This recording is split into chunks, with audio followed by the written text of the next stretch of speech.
Welcome to the Ignited Recovery Podcast, a new way forward for anyone looking for answers but feeling left out. If you've been searching for empowerment, triumph, and purpose, you've found them right here. You won't hear the same solutions, and you're not going to have any excuses to fall back on, because Ignited Recovery allows heroes to rise and become their best selves. I'm Dr. Adi Jaffe, and I can't wait to be your guide on this journey. Are you ready to become an ignited hero? All right, everybody, welcome to this episode of the Ignited Recovery Secrets podcast. My name is Adi Jaffe, and I'm here to take you through a listener request today. I love when you guys send topics you want to talk about, because the whole point of this is to give you the information that is most useful for you. So as we get started, I'm going to ask you on the front end, I'll remind you later, but I want you to screenshot this, tag me, tag Ignited, and leave your takeaway. What is the one thing that you heard today that felt like it was just the most honest, the most connected for you? Because the request, the topic is on how alcoholism affects children. And I'm going to expand the conversation to all addictions, not just alcoholism. Some of you listening right now feel like they're all inclusive anyway. And the person who asked for this, and I'm not going to use their name, but the person who asked for this didn't talk about if they are currently struggling themselves, or if the partner is struggling and they have kids, or what happens a lot is my parents struggle with alcoholism or addiction. What kind of impact would that have on their kids, as in me, myself, and I? So I'm going to kind of talk about around all these issues. Again, this is a much shorter episode than Wednesdays, so it's not like we're going to go into an hour for this, but this is a huge issue because it transcends and goes across 3 of the 4 categories that I talk about in the Abstinence Myth. So it goes through biological, psychological, and environmental factors. And it's ironic actually, because the Abstinence Myth just hit number 1 in the adult children of alcoholics category. So this came at a perfect time. But I want to talk about this a little bit because, again, having parents who struggle or had struggled with addiction issues in the past goes across both biology, or all 3, biology, psychology, and environment. And I want to go through these because for the longest time, the biggest piece anybody would have talked about in a conversation like this would be the biology. And it would go something like this. Well, if your parents were alcoholics, then odds are you have the gene for alcoholism, or you're genetically predisposed to alcoholism. And you really need to watch out, because something about your body, something about the makeup of yourself, if you read my stuff, your machine is predisposing you to having an alcohol or drug problem. Then came the understanding that there's a psychological consideration here. Forget the biological predisposition piece for a moment, but having parents who are addicted to something, at least one parent that's addicted to something, can change the way your psyche develops because of your relationships and all this stuff we're going to talk about here in a minute. And then finally, and this is probably pretty easy to understand, at least in today's way of looking at addiction, or if you're listening to me, the way I look at this is the environmental effects, right? There is no doubt that living in a home where somebody is addicted creates a different environment that you end up living in. So I want to go through these in a little bit of detail, and then we're going to go through and hopefully present some help and tips for those of you who are struggling. So when it comes to biology, I want to be clear about this, and 100% clear about it. There is no alcoholic gene. It does not exist. There is no addictive gene. There is work being done. Some of it was done by friends of mine at UCLA during their postdoc work and their clinical work around genetics. There is an indication that if you have a certain number, like if you go beyond 3, 4, or 5 risky genes for addiction, then the odds you will develop an addiction problem gets much bigger. But again, it's really hard to set aside the psychological and environmental impact of having those genes, and we'll talk about that later. So biology is definitely part of the issue, but by no means is it the most important part or the only part. And I want to be really, really clear on that, because for years, decades, maybe like the last century, that would be the thing that everybody talked about the most. But that is one impact, whatever genes were transmitted from the parents. Then is the psychological consideration. There are a lot of issues to talk about that. And one of the things that I want to mention that might be glossed over a lot of times is just the inconsistency, right? One of the things around having an addiction, if you're the person struggling, is varying motivation, mood states that are up and down, right? Some days you're really anxious, some days you're depressed, some days you're both, some days you're motivated, some days you're sitting in bed and you can't do anything. The inconsistency for a child is a big enough issue by itself, because one of the main things kids need in their parents is consistency, and that really runs the gamut from what time are we being fed, what time are we waking up, what are the consequences for our actions, right? So if I do something, do I get consistent feedback on whether that's okay or not? And then how does my parent show me love, and how does my parent show me that they care about me? You don't have to have substantial trauma with your parents to go through issues on any of those factors, inconsistency in any of those things, right? Schedule, reinforcement of love, or consequences. But with an alcoholic or addicted parent, and I don't love the alcoholic term by itself, but somebody who's struggling with addiction as a parent, odds are they're pretty inconsistent when it comes to these things. And what we know is that generates high levels of stress for children. Stress is also a biological piece, like the cortisol response and all the other hormonal responses that ends up happening for children. We know now that kids that struggle with early inconsistency around parenting, especially shows of love, have poor attachment, and that can follow them for many, many years or their whole life as they grow up. And then safety, right? If you don't feel safe at home, if you don't feel safe with your parents, you're going to need to seek it somewhere else. And especially if now you're hyper anxious because this stressful home environment, and you have poor attachment, so you don't know how to get love from your parents, you're going to go look for that safety and that love somewhere else. So that is a big psychological consideration that everybody has to understand is happening for anyone whose parents are inconsistent, but especially around this kind of addiction issues. Now, the other thing, and this really speaks to some of the ways that I look at addiction, is having to deal with the shame that your parents felt. You know my stance on this, right? If you have a parent, or if your partner who is a parent is dealing with addiction issues as we speak or in the past, they're dealing with shame. And that means literally ways in which they feel that they're bad people, they're amoral people, they're unworthy of love, they're unworthy of being shown appreciation. Sometimes with some of the people I work with, literally unworthy of being happy. Now, as a parent, what we find a lot of times is that because the parents are struggling with that, they look for the kids, the onus puts on the kids somehow to compensate for that and like feed the need for the parent.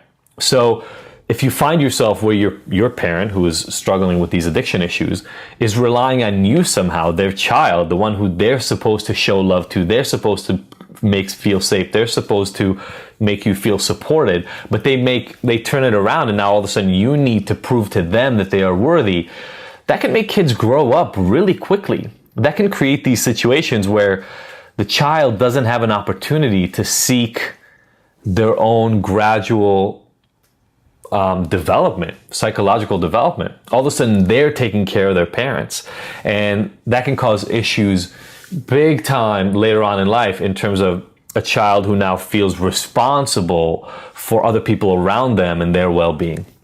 So that's another piece. Then violence and aggression. Look, it's not a nice conversation to have, but this is really common in households where active addiction is going on. Screaming, yelling at the least, but then sometimes full-on aggression and violence, sometimes against the partners only, I'll say, and I put that in air quotes, but sometimes also against the kids. And so you want to go back to that concept of inconsistency and needing safety and seeking safety somewhere else. If there is literal violence happening in the household, then that can cause massive anxieties. We know that kids who grew up around early life trauma, especially around violence and aggression in the household, have biological differences that are created in their body. This is not around genetics. This is around changes that get created in your biological system of dealing with stress. It's something called the HPA axis, the hypothalamic pituitary adrenal axis. And it's, for lack of a long explanation about this, it's your fight or flight system. It's a system that turns on the need to fight and stand your ground and save yourself because there's risk there, or run away if you can't fight.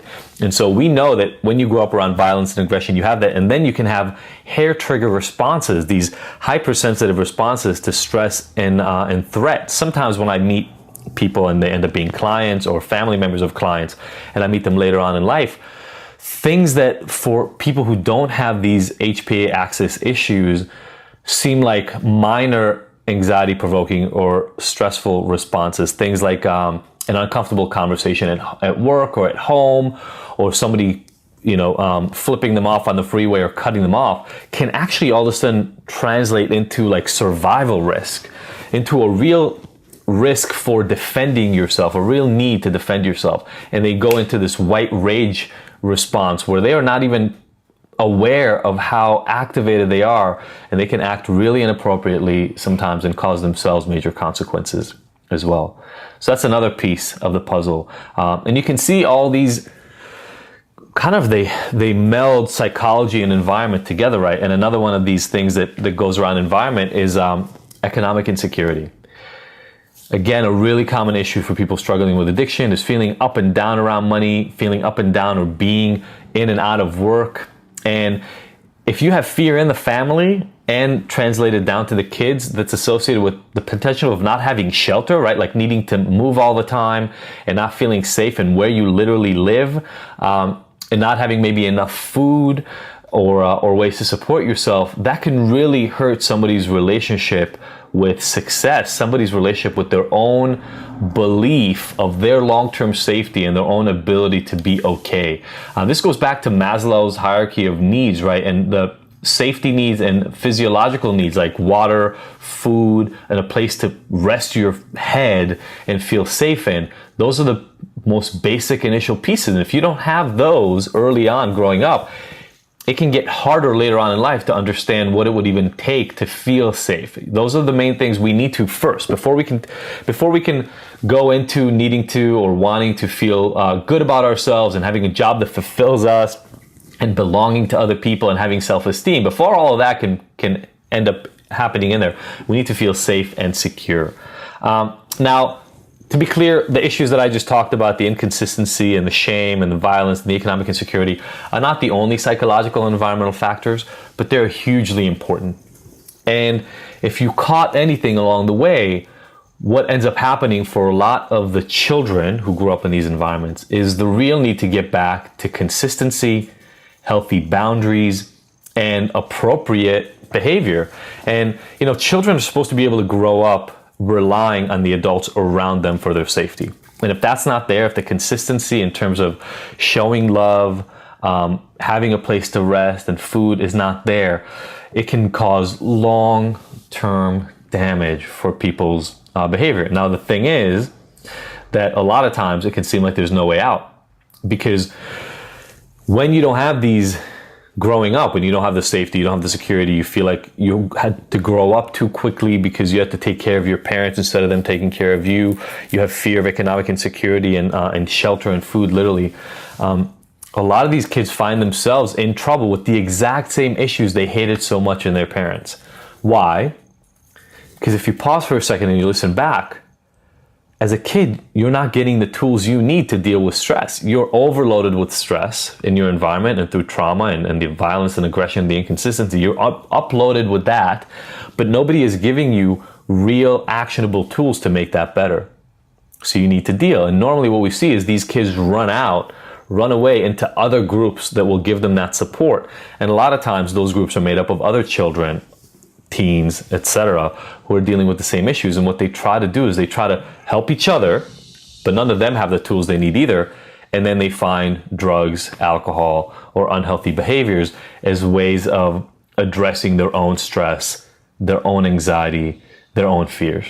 And so that's part of where the cycle can get people into trouble sometimes, is not having the tools, relying on the only tools you've seen work before, which get you in the exact same cycle you hated in your parents. Now you're a parent, you're ill-equipped, you find yourself being angry, violent, inconsistent, unable to show love, trying to deal with your shame through your children, etc., and the cycle repeats.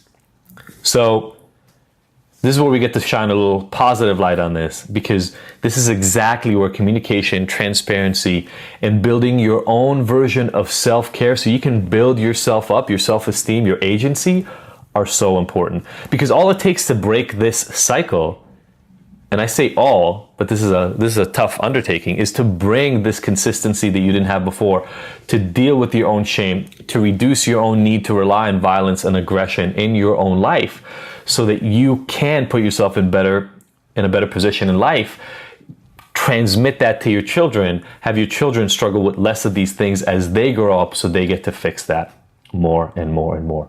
But we need tools, right? We need to find ways to understand what healthy communication is like. I was sitting here yesterday with a couple that I work with, and we all develop patterns. And for this couple in particular, and if they're listening right now, they'll connect to this right away.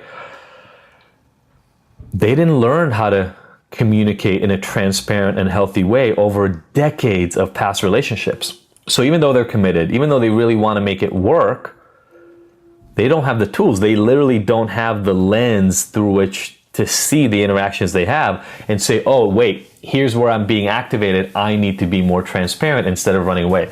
So when there's a big flare up, when there's a big fight, and let me know if this connects for you, what they learned in the past is if I have a big fight, I run away or I get drunk or I get wasted so I don't have to care about the impact of the fight. Well, that's great if you want to continue these patterns, but if you want to break them, that's exactly the moment where you need to break them. And so that's why Ignited has the tools that we put in place, because we can stop these cycles, right?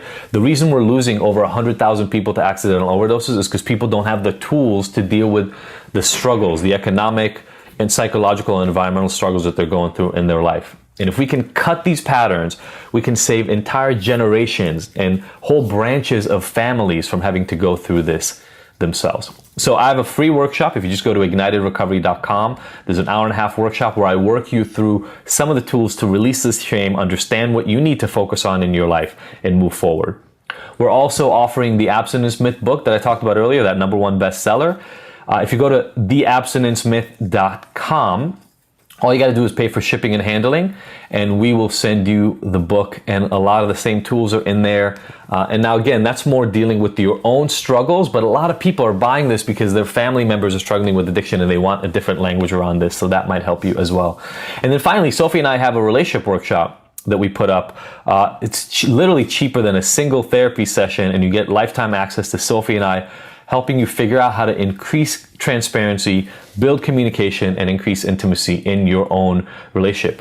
Whether with the people that we're talking about here, people who struggle with addiction struggles, or just anybody in your life.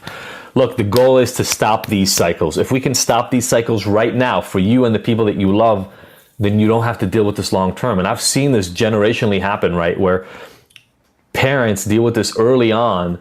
And so even though they had screaming and fighting and crazy levels of drinking in their household, their children are no longer dealing with those issues.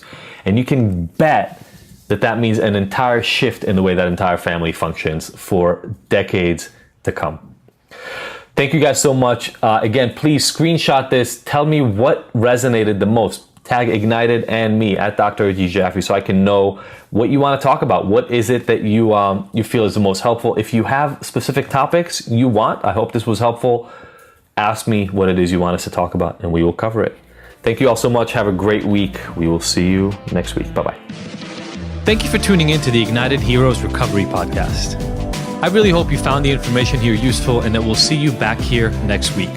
And look, I want to make sure that this podcast is the most useful it can be for you, so please let me know by emailing info@ignited.com if there are any specific topics or questions you'd like to have addressed. As usual, if you like this episode, I would love for you to leave us a 5-star review and rating. Thanks, and see you next week.